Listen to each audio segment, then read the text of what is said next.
Hello everyone, እንዴት ናችሁ? So today is part 3 of Basics English. ከBasics English part 3 ይሆናል የዛሬው ሌሰናችን። So መጀመሪያ Basics English ላይ pronunciation, vocabulary and grammar አይተናል። grammar ላይ 3 ሩሎችን እያየን ነበር። parts of speech ባለፈው 8ቱን አይተናል። የመጀመሪያው so the second one is basic sentence ይሆናል። So let's see basic sentence. Sentence is a group of words with subject and verb with a complete idea. Starts with capital letter. Sentence የምንለው group of words ነው።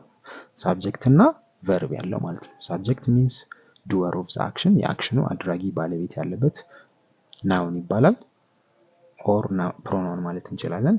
Subject and verb. Verb ደግሞ ባለፈው እንዳየነው አክሽንን የሚገልጽልን ማለት ነው። So ሁለቱ ከተማሉ በኋላ ሴንቴንስ ለመባል ሌላ መስፈርት አለ which means complete idea.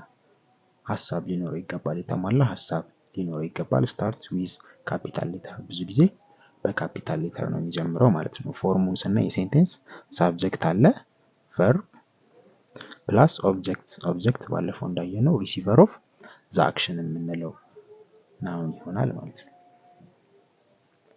So third one is tense ይሆናል። ከሶስቱ grammar ሩሎች ሶስተኛው ቴንስ ይሆናል። ቴንስ ኢንዲኬት ታይም ኦፍ አክሽን ኦከርስ።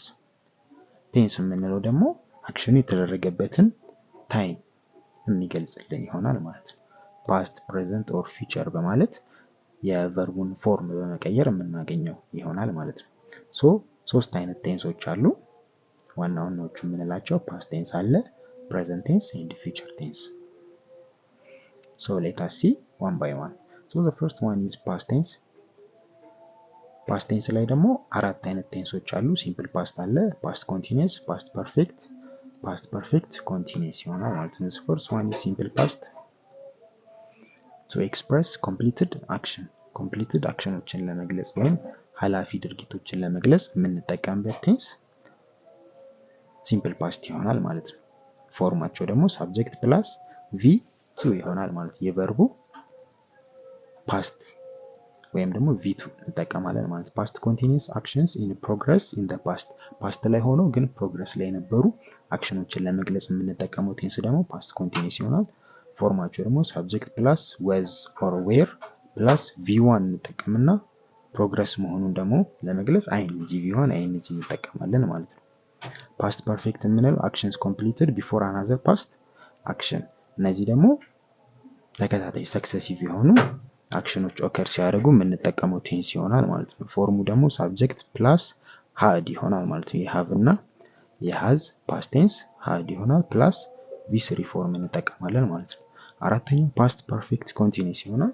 action that was happening for a time in the past.